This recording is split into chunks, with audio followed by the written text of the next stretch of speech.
Assalamualaikum warahmatullahi wabarakatuh. Kami dari kelompok 7 program studi psikologi Universitas Al-Azhar Indonesia. Saya Hasasil Salsabila. Saya Kansariana dari kelompok 7. Nama saya Lugan Milang Ramadan dan saya dari anggota kelompok 7.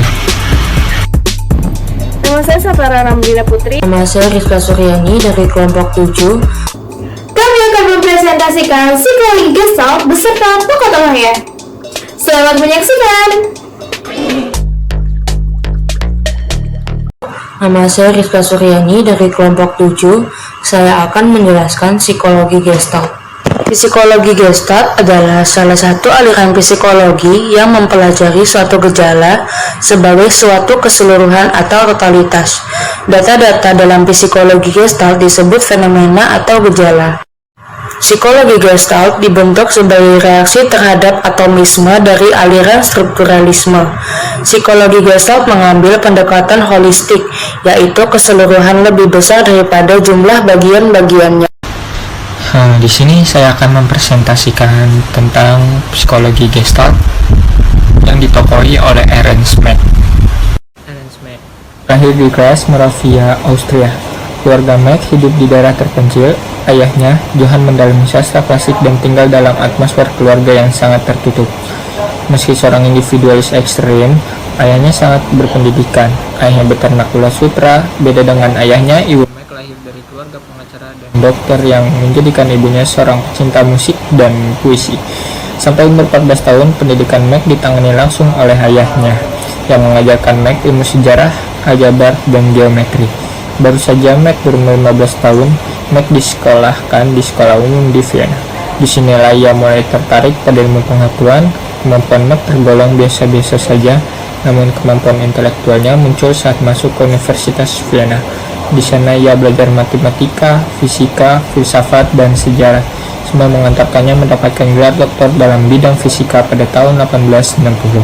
Setelah itu Mak ditawari posisi profesor atau ahli bedah di Universitas Salzburg, namun Mak lebih memilih posisi sebagai profesor fisika di Universitas Graz pada tahun 1866.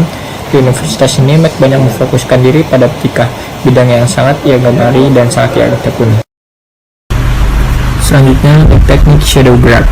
Selama 20 tahun di sana, Mak mempublikasikan lebih dari 100 paper teknik.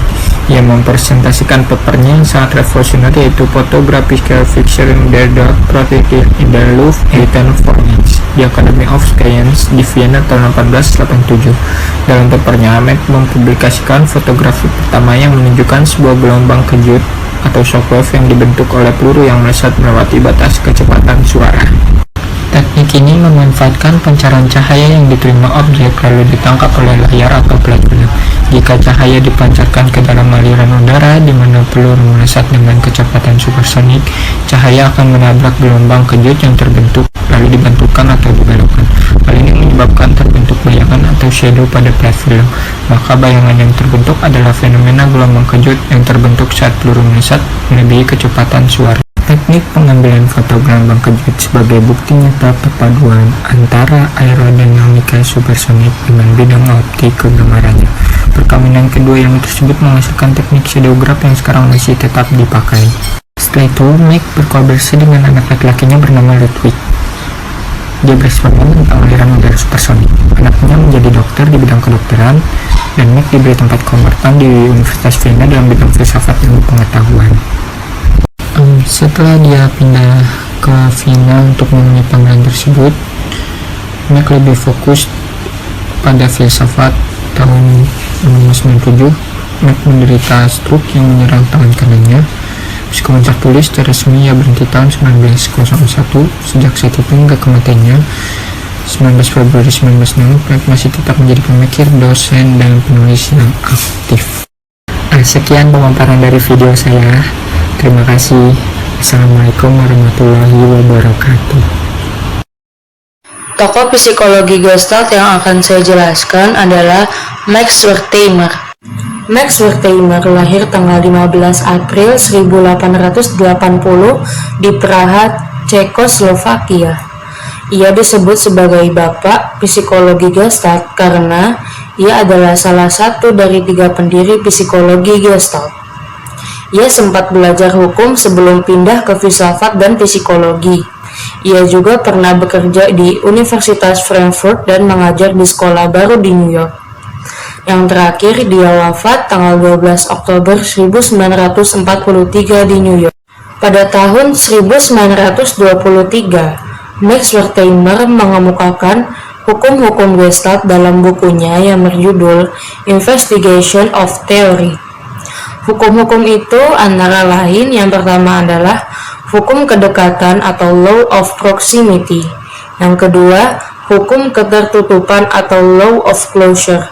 Yang ketiga adalah hukum kesamaan atau law of equivalence. Sekian penjelasan dari saya tentang tokoh psikologi Gestalt yaitu Max Wertheimer. Kurang lebihnya mohon maaf. Assalamualaikum warahmatullahi wabarakatuh. Saya Hasan Silsasabila dan saya akan menjelaskan salah satu tokoh psikologi Gestalt yang bernama Kurt Kafka. Biografi Kurt Kafka. Kurt Kafka lahir di Berlin 18 Maret 1886 dan dibesarkan oleh Louis Xavier dan Emil Kafka. Ayahnya adalah seorang pengacara dan adiknya Friedrich Kafka menjadi hakim. Kurt Kafka adalah seorang psikolog Jerman. Ia dilahirkan dan dididik di Berlin, menerima gelar Doktor Filosofi di sana pada tahun 1909 sebagai mahasiswa Haustadt.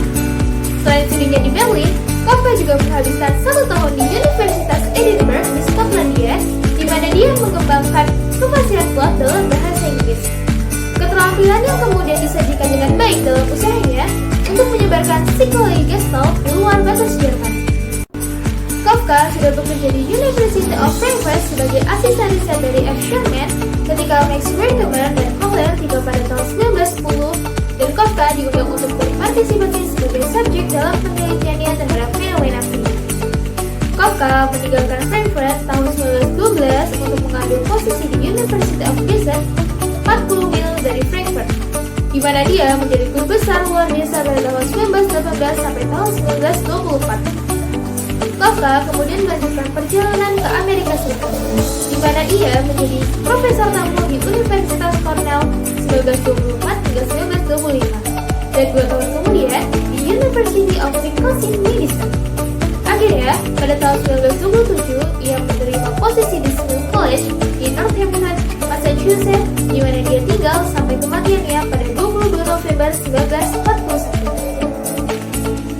Teori dan kontribusi Kurt Kafka. Kurt Kafka percaya bahwa sebagian besar belajar awal adalah apa yang disebut sebagai belajar sensori motor, yang merupakan jenis pembelajaran yang terjadi setelah konsekuensinya. Sebagai contoh, seorang anak yang menyentuh kompor panas akan belajar untuk tidak menyentuhnya lagi. Kafka juga percaya bahwa banyak pembelajaran yang terjadi melalui peniruan. Meskipun dia berpendapat bahwa tidak penting untuk memahami bagaimana imitasi bekerja, melainkan untuk mengakui bahwa itu adalah kejadian alam. Menurut Kafka, jenis tertinggi dari belajar adalah pembelajaran ideasional yang membuat penggunaan bahasa. Kafka mencatat bahwa saat yang penting dalam pembangunan anak adalah ketika mereka memahami bahwa benda memiliki nama. Sumbangan Kafka kepada psikologi adalah penyajian yang sistematis dan pengalaman dari prinsip-prinsip Gestalt dalam rangkaian gejala psikologi, mulai dari persepsi, belajar, mengingat, sampai kepada psikologi belajar dan psikologi sosial. Teori Kafka tentang belajar didasarkan pada anggapan bahwa belajar dapat diterangkan dengan prinsip-prinsip psikologi Gestalt. Beberapa teori Kafka tentang belajar antara lain, yang pertama, salah satu faktor yang penting dalam belajar adalah jejak-jejak ingatan atau memory traces, yaitu pengalaman-pengalaman yang membekas pada tempat-tempat tertentu di otak. Jejak-jejak ingatan ini diorganisasikan secara sistematis, mengikuti prinsip-prinsip Gestalt, dan akan dimunculkan saat kita mempersepsikan sesuatu yang serupa dengan jejak-jejak ingatan tadi. Kedua, perubahan-perubahan yang terjadi pada ingatan bersamaan dengan jalannya waktu tidak melemahkan jejak-jejak ingatan itu. Dengan perkataan lain, tidak menyebabkan terjadinya lupa, melainkan menyebabkan perubahan jejak. Karena jejak ingatan itu cenderung diperhalus dan disempurnakan untuk mendapat Gestalt yang lebih baik dalam ingatan. Yang terakhir, ketiga, latihan yang terus-menerus akan memperkuat jejak ingatan. Karya-karya Kurt Kafka. Tampaknya memang sudah ada pembagian tugas antara 3 serangkai tokoh Gestalt ini. Winkemer adalah tokoh yang mengemukakan ide-ide, Kohler yang mengadakan eksperimen-eksperimen dari ide-ide tersebut, dan Kafka yang menulis teori-teori Winkemer maupun hasil eksperimen-eksperimen Kohler. Sebagai penulis yang produktif, Kafka mengemukakan pikiran-pikirannya tentang psikologi Gestalt dalam berbagai publikasinya. Pada tahun 1915, dalam bukunya Fundamentals of the Psychology of Perception, edited with P. Brucy, Kafka menjawab kritik-kritik yang ditujukan kepada psikologi Gestalt. Pada tahun 1921, dalam bukunya yang berjudul Principle of Psychological Development, An Introduction to Child Psychology, untuk pertama kalinya, Kafka mengamalkan prinsip-prinsip Gestalt pada psikologi anak. Ia percaya bahwa proses perkembangan pada hakikatnya adalah hasil interaksi antara kondisi-kondisi internal dan eksternal, atau yang bisa disebut dengan hipotase konvergensi, dan terdiri dari diferensiasi yang terus-menerus dari pengalaman-pengalaman yang semula kabur.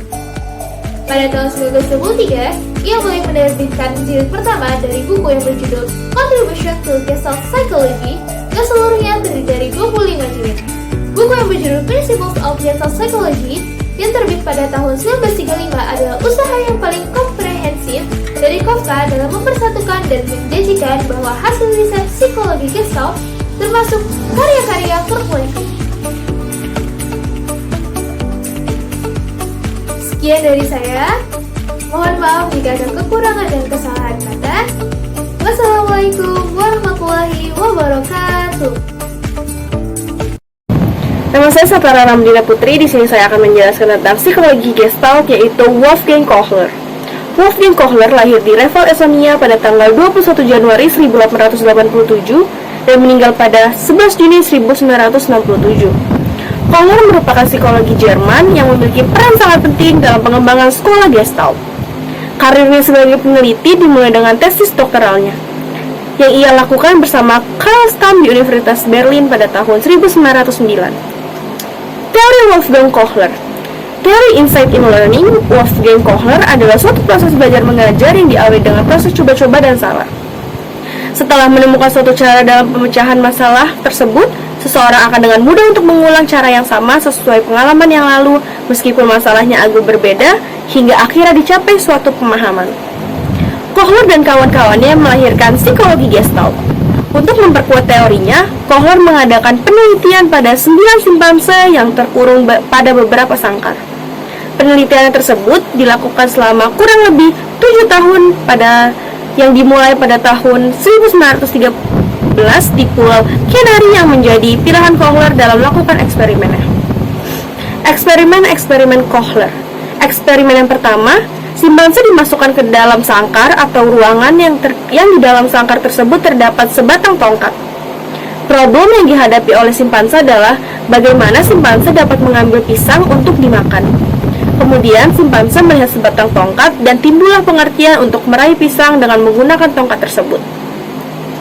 Eksperimen kedua, problem yang dihadapi sekarang diubah, yakni pisang digantung di atas sangkar sehingga simpanse tidak dapat meraih pisang tersebut. Di sudut sangkar tersebut diletakkan sebuah kotak yang kuat untuk dinaiki simpanse. Pada awalnya, simpanse mau mengambil pisang, akan tetapi terjadi berkali-kali kegagalan. Ketika simpanse melihat kotak di sudut sangkar, muncullah insight simpanse untuk bergegas mengambil kotak dan dinaikkan hingga akhirnya simpanse dapat mengambil pisang. Konsep Wolfgang Kohler.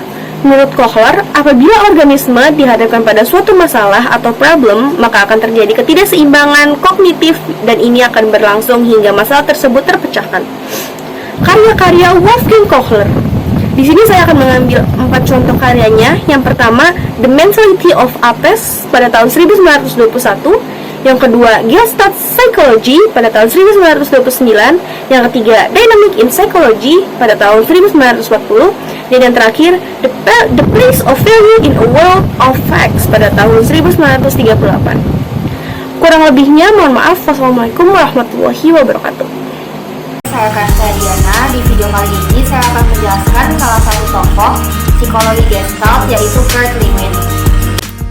Kurt Lewin Kurt Lewin lahir pada tanggal 9 September tahun 1890 di Mogilno, Jerman, dan meninggal pada tanggal 12 Februari tahun 1947 di Newtonville, Massachusetts, Amerika Serikat. Siapa itu Kurt Lewin? Kurt Lewin adalah psikolog sosial Amerika kelahiran Jerman yang dikenal dengan teori perilaku lapangannya, yang menyatakan bahwa perilaku manusia adalah fungsi dari lingkungan psikologis individu. Biografi Kurt Lewin. Lewin belajar di Freiburg, Munich, Jerman, dan Berlin. Dia menerima gelar doktor dari Universitas Berlin pada tahun 1914. Setelah bertugas di tentara Jerman selama Perang Dunia I, ia bergabung dengan Fakultas Institut Psikoanalitik Berlin.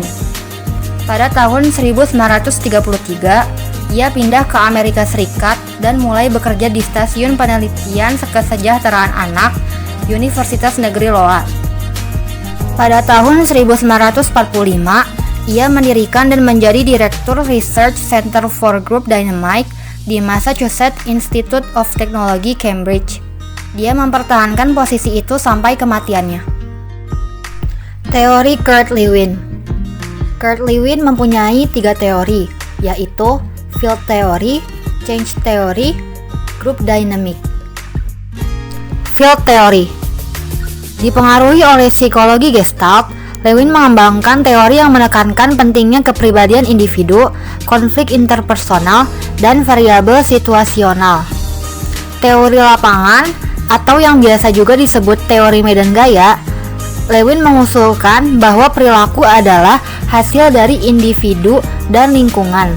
Teori ini memiliki dampak besar pada psikologi sosial, mendukung gagasan bahwa sifat-sifat individu kita dan lingkungan berinteraksi untuk menyebabkan perilaku.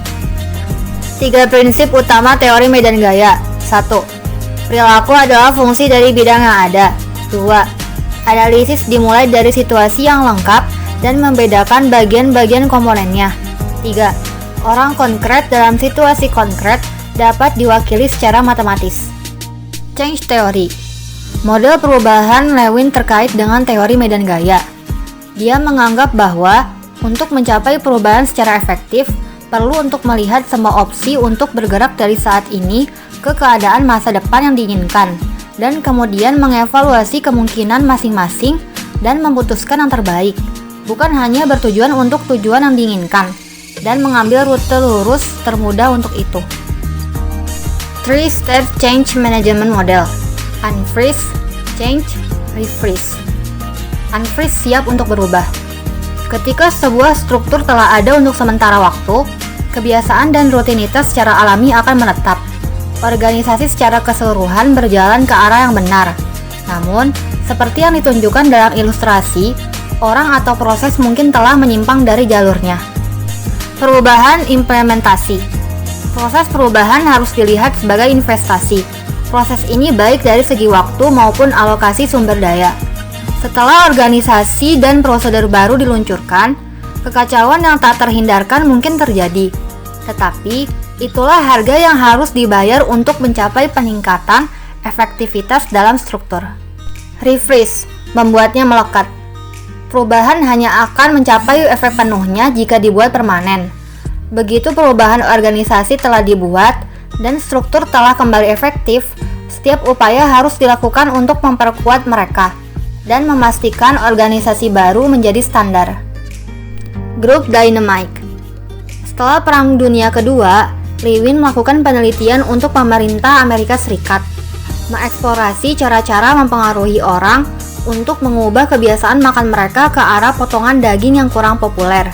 Dia menemukan bahwa jika anggota kelompok terlibat dan didorong untuk mendiskusikan masalah itu sendiri, dan mampu membuat keputusan sendiri sebagai sebuah kelompok, mereka jauh lebih mungkin untuk mengubah kebiasaan mereka daripada jika mereka hanya menghadiri kuliah yang memberikan informasi yang tepat, resep, dan saran.